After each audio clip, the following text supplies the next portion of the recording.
The fog lay thick around Ashwood, a town that had long forgotten its former brilliance.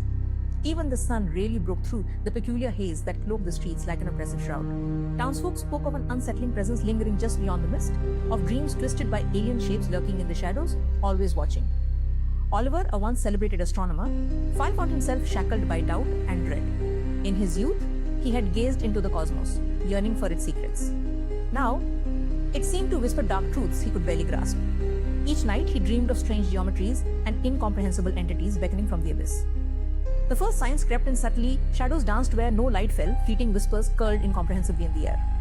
Oliver noticed changes in the townsfolk, their eyes blank yet glint with a knowingness that unnerved him. Conversations faded into fragmented murmurs, and laughter turned hollow, resonating with something unspeakably deep. It gnawed at his sanity, warping the innocuous into the grotesque, as if everyone around him had become puppets of a grander play.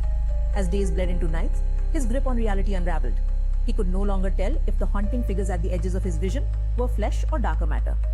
They beckoned with twisted appendages, their shapes melting into obscurity just as he reached out, curiosity clawing at his fading reason.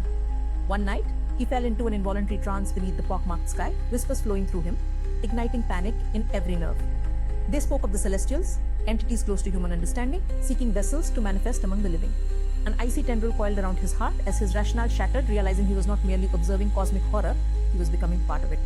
Then he saw them, eyes of unspeakable colors that bent reality, towering structures of impossible angles slithering above the fog, echoing with laughter that surpassed human comprehension.